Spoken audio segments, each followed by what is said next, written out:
My mother was going through some very troubling times medically, and the only person who could have helped us was my sister.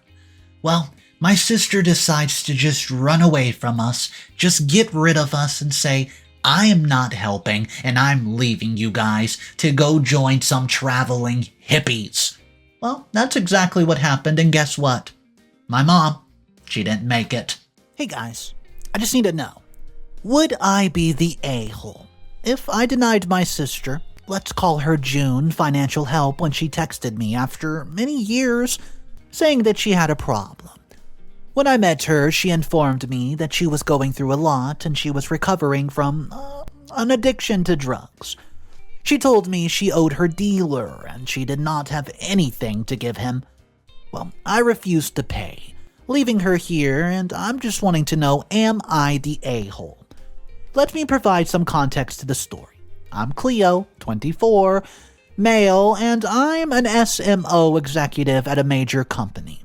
Despite having minimal education, I earn a good income. My life has not been easy at all.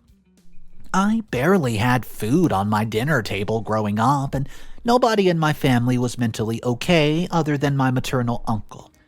We were raised on McDonald's as a birthday gift, and going to my uncle's house to watch cartoons twice a week was all the entertainment that we got.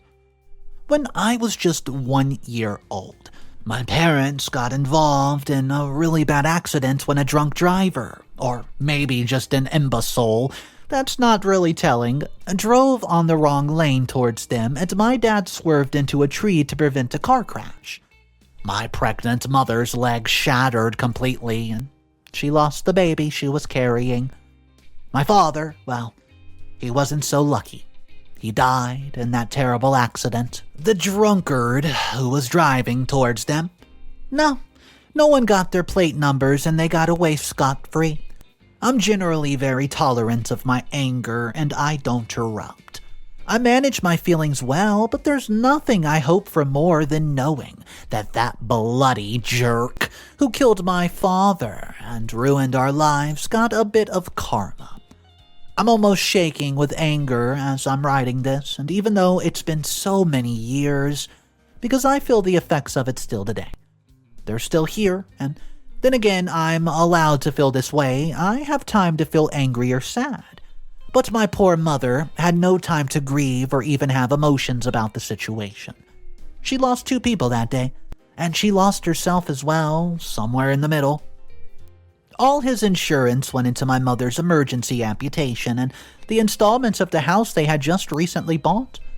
With barely anything, my dad passed away, leaving my disabled mother, June, and me behind. It was all right at first. My mother would often say when she got into one of those lectures where June or I were misbehaving, she had a job as a comic writer in a small-town newspaper firm, but as I grew up, that job just could not sustain us anymore. She could not find jobs with her minimal education, and that did not require moving about and labor. She never had to have an education beyond high school, and my father married her and she was dependent on him, pursuing her artistic passion in drawing and writing comics and illustrations. When he died, her safety net was gone, and she did not even have a college degree, so she'd work in corporate or anything. Obviously, labor and waiting tables were simply not an option. Teaching, well, that wasn't a very good option either. So, my mother helped people fill out forms and did temporary jobs in copywriting. She'd do whatever she could get. It was not enough, so we relied on the monetary support of my uncle, who helped us through the tough times. At the age of 16, I started to work part-time alongside high school, because my uncle could not sustain his own family and ours. Well, he got married and he was struggling with the pressure of so many people to feed.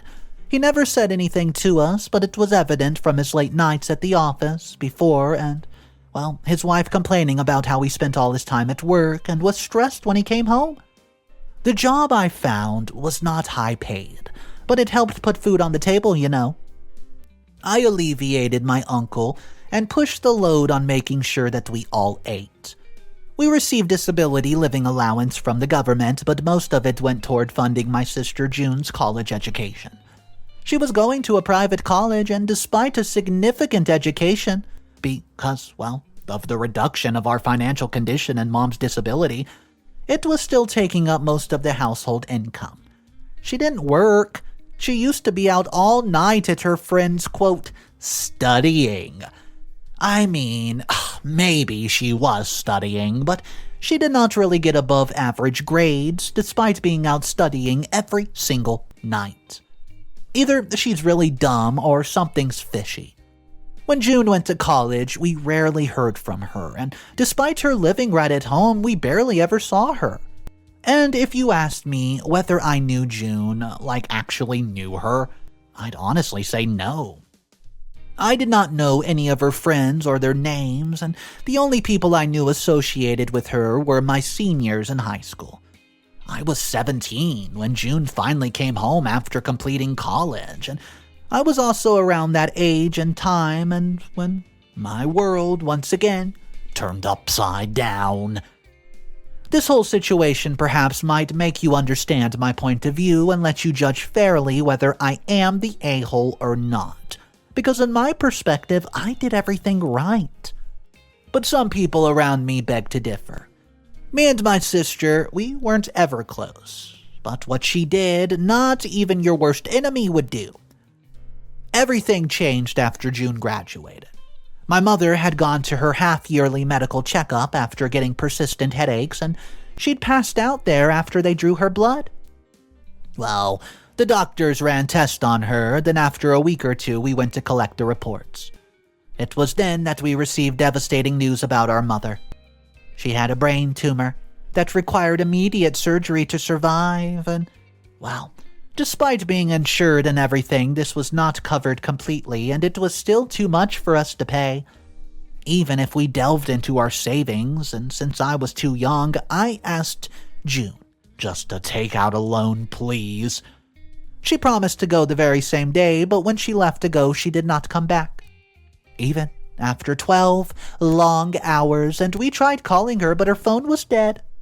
I even went to the bank, but she wasn't there.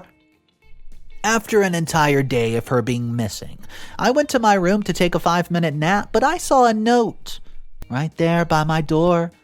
I figured that June must have slid it in, and I was almost sure that she'd run away, with the way she looked at us before she left, and I just initially thought it was worry that she would not get the loan. I sat on my bed all alone, terrified of reading what I already knew was written on it. It would have been so funny if there was a huge "just kidding" written on the paper, or if there was random drawings of human, anatomy or something I made in a class when I was bored. Unfortunately, though, it was exactly what I guessed, and I read the note with tears in my eyes.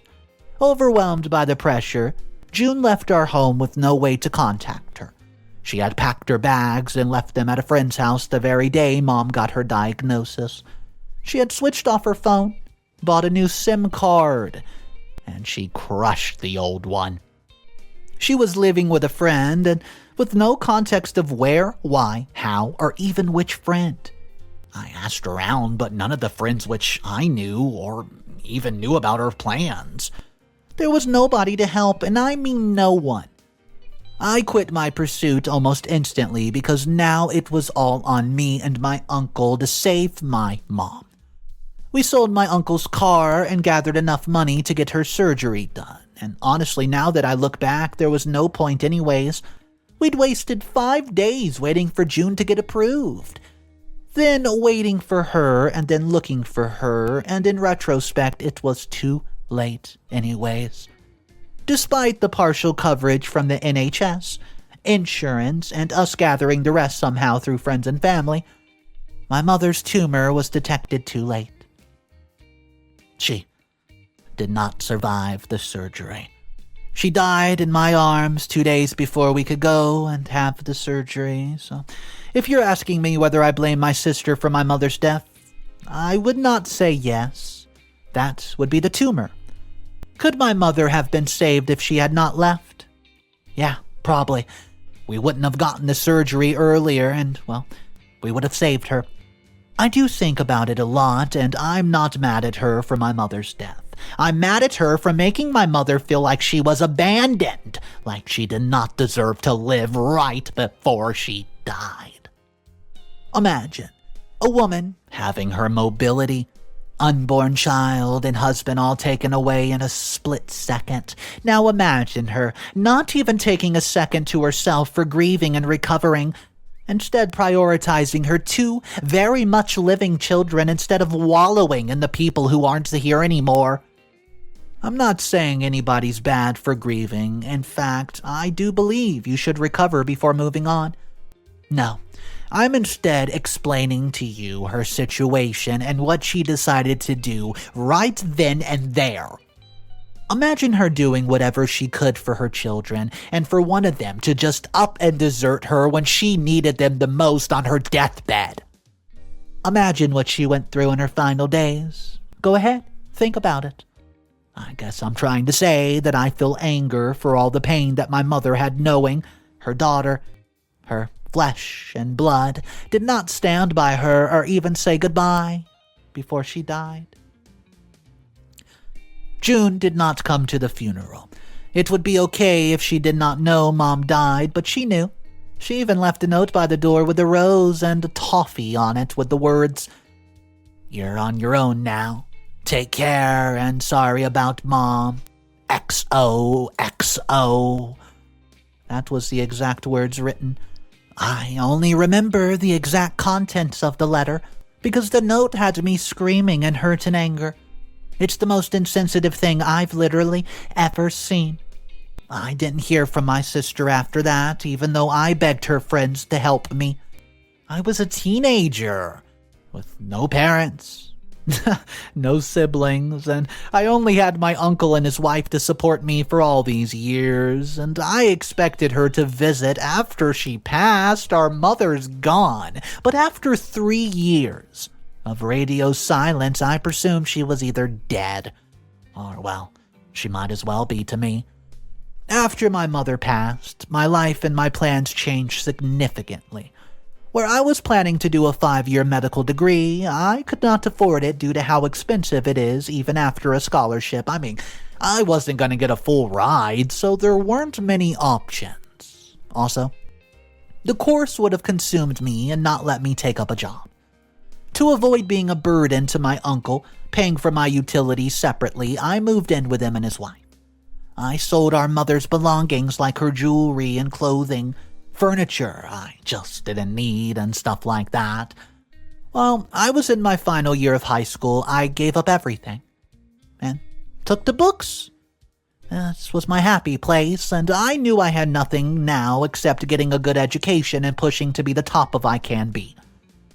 Of course, I'm not one of those self-proclaimed hustlers that isolate themselves and throw everyone out of their lives, but I did minimize my relationships so I could devote myself to my studies. I did that for almost a year, and I managed to do something special. I secured a scholarship for a 3-year degree in computer science at a very reputed institute, and as soon as I turned 20, I returned to our mother's house and took up a part-time job to support myself. After completing my college education, I landed a well-paying job and began saving up for my future. I met my girlfriend at my local gym, and to be honest with you guys, I'm pretty well off now, with us contributing 50-50 to the household, and she's moved into my mother's home and we're doing great. I still have a big piggy bank where I'm investing and adding to my assets constantly. I'm not even sure what I'm saving up for, guys, but growing up poor made me a cautious spender who never indulged in anything, even when I could afford it. The money I got from selling my mom's stuff lasted me 2 years with my uncle's input, though the fact that I had to put a price on memories and things to remember her by hurt really bad, and added to my resentment for June. So yes, that happened years ago, and now I'm 24. I've grown out of the pain and trauma that's become a sort of numb feeling now. Instead of feeling like I swallowed an entire pineapple in one go without even taking the outside off first, I did not hear from June initially. But after a couple of years of her leaving, she started trying to get in touch with me, little by little. Years went by, and I would occasionally just receive a postcard here and there from her. Little sweet notes, funny pictures, letting me know she's okay and where she was. She was apparently traveling the world with a group of hippies. I was happy to know she was free and happy. Despite a slight pang in my chest that she was free from the traumas I simply had because she left us at the worst time possible and freed herself of all responsibilities. Still, I never replied to her or acknowledged her postcards at all. However, the postcards eventually stopped and I started receiving text messages asking to meet.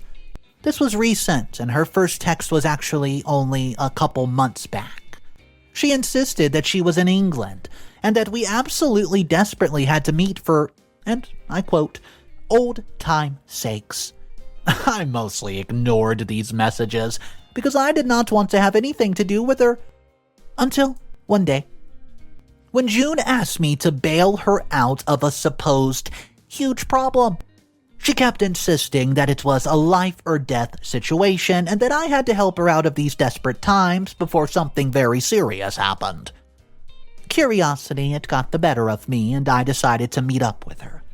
We met at this dingy, shady, small bar in central London, which made me a little suspect and uncomfortable, but hey, I let it go. She arrived 45 minutes late, and she had bruises under her eyes. Well, we had a few beers and sat making a bit of small talk chit-chat. She told me about the places she went and the things that she saw, and she had not settled down because she wanted an experience with men from all over the globe. After 45 minutes, though, something happened that completely disturbed me, and, well, to my shock, a woman came barging through the doors. She grabbed June by the collar and dragged her to the alley behind the bar as I saw through the windows, and I decided to follow her just in case this woman was about to hurt my sister. I saw my sister right there trembling on the ground with bloody lips by the rubbish. I picked her up, dusted her off, and took her back home with me until she healed. When we got home, my girlfriend cleaned her up and washed her wounds. Thankfully, she did not need any stitches or anything like that, and she did not seem like there was any serious harm done to her. So, it turns out that I found her in a scary situation involving her dealer. She was stuck in debt due to not being able to pay anything to her supplier, and when I asked her, "Go ahead, explain further," she told me this. Apparently, her entire group earned while traveling and took 3 months off to do regular jobs. And they all came from rich families and had money to blow on plane tickets, bougie hotels. Do you know who didn't? June. But guess what? Her group was still waiting and willing to take her along. Mind you, all these people were still working despite being able to afford everything without jobs, and the problem started when she refused to work at all. She was leeching off her friends, and her friends were fed up, sick and tired of it. So they ditched her. They stopped paying for her and promised to take her back only when she started earning at least enough for the flight tickets. She fell off the wagon after that and turned to drugs. I don't really want to mention which drugs, just so I don't break any rules. And, well, this seemed strange to me as I was following her on Instagram after she messaged me, and she constantly posted almost 3 times a day, but she did not ever seem under the influence. Anyways, she told me she got in trouble for not being able to pay and that she needed my help. When she told me the moment and the amount, I almost fell out of my chairs. Was a drug really that expensive? I still had the amount in savings I kept aside, and I thought about it a lot after she left. Despite feeling pity for her, I could not bring myself to help due to the way that she had behaved during our mother's illness. I did not want to help her after she left me alone and tortured my mother during her last days.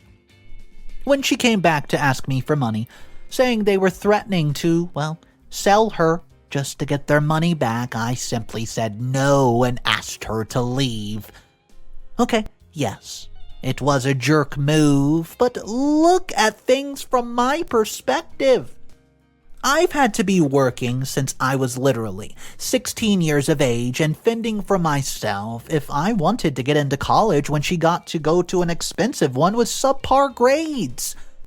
I had to watch my mother die, literally, in pain, because she just thought her daughter hated her. She died guilty, and she died lonely, despite having me and her brother right there, and I had to be a burden on my uncle and live in his house and personal space just to survive. I had to take a cut that would have gone to his kid, all because my sister spent all the money on college degree that she did not even put to use and left after things became real. When I revealed to my sister how I felt about all this, she was completely wide-eyed and shut me down, not even letting me speak further. She told me I was not looking from her perspective and that I was being extremely rude. She then dropped the absolute bomb. She was pregnant and had an STI from unprotected fornication with several people. She said her decisions were terrible and she was overwhelmed when she found out that Mom was dying unless she did something about it. And she said she did not want to do anything about it. Not anymore. She knew Mom would die if she did not get the loan, but she wanted to be free from, and I quote, that old woman, and not have to be in debt for someone who did not even have legs. She decided that she'd let her die and leave me and Uncle to arrange anything we could.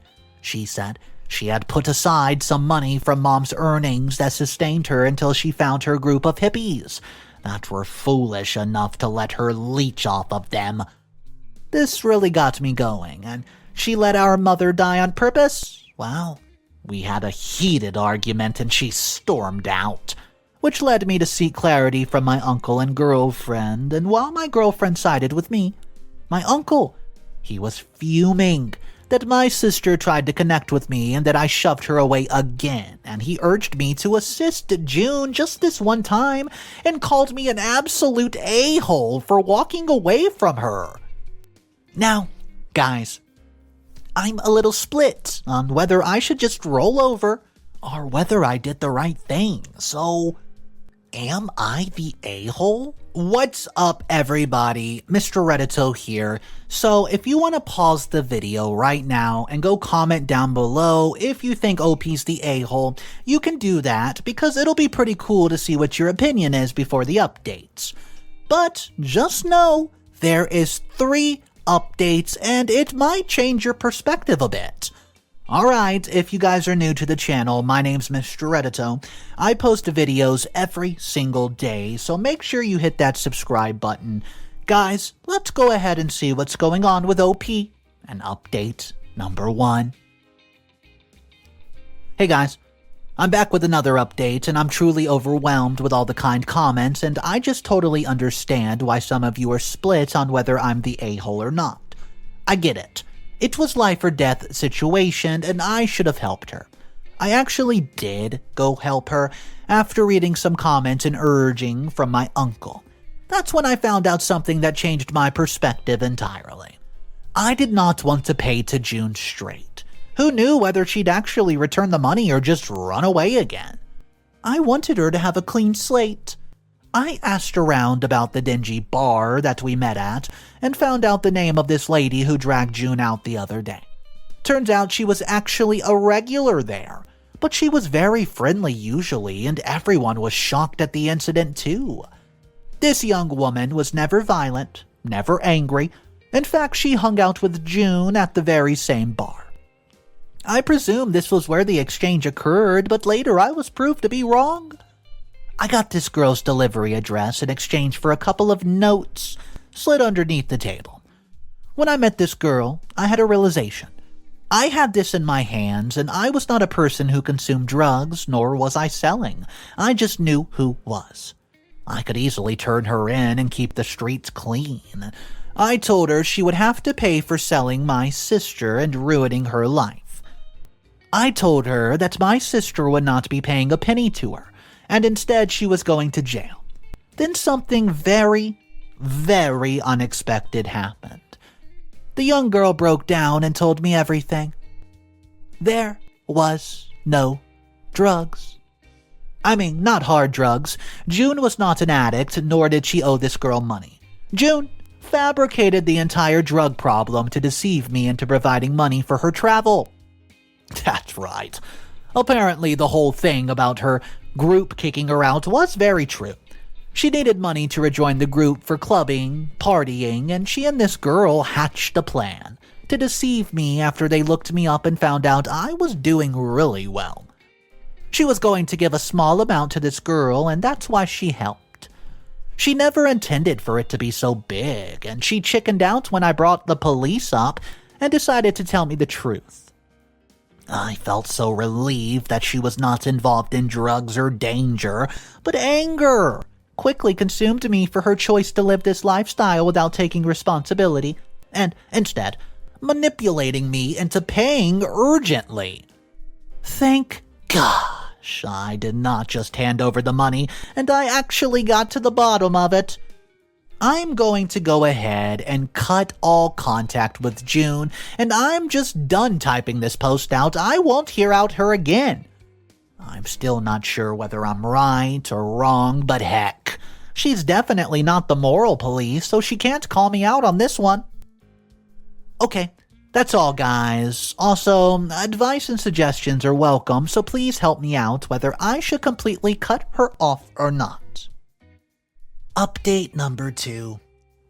Hey guys, I'm back with, something that's a bit sad. To me, I don't think you'll find it sad. Well, let's do the good news first. I got married! It was a lovely small thing, only friends and family, and in fact, we did it in the backyard. It was that small, and I thought it was perfect. We did not really have much money anyways after what happened. So, let me come to why I'm posting this update. In a surprising turn of events, June approached our uncle, seeking assistance with her so-called drug problem. She would cry and cry about how she could not go to rehab until she paid her dealer in full. She told him withdrawal was killing her, and the pain was too much to cope with. She said she would hurt herself if she did not pay these people and go to rehab. He trusted her and gave her all his life savings. Instructed her to get clean, and guys, it is all my fault. I should have known she would target him next and inform him about what happened. I only kept it to myself so my uncle's heart would not break even more. They were very close when we were kids, and she was more than this, just a niece to him.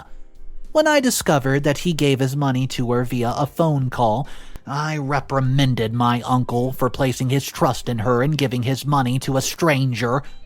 I told him he was truly stupid for giving away his money to someone who does not even know whether he had kids or not, whether he was still with his wife, and how things have changed in his life, and I just asked him whether June even bothered to ask about his life or not.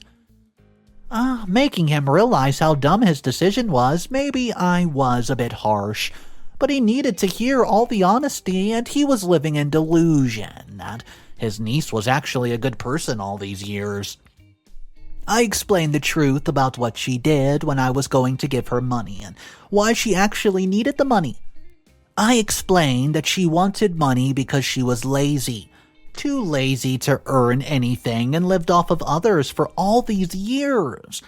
I revealed that she was going to do, with his entire life savings, and tears filled his eyes. I promised him that I would find a way to recover his money. In a rush, I headed to June's house. It wasn't really a house, but alright. Fortunately, she had not spent all the money, but she adamantly refused to return it, and she told me she'd already booked a flight to Singapore and that there was no way she was going back and to give up the money and pay him.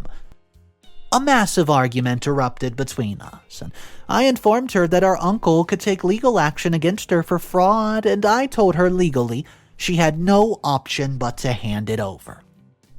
My uncle is weak, but I would make sure every penny is paid back along with fraud charges.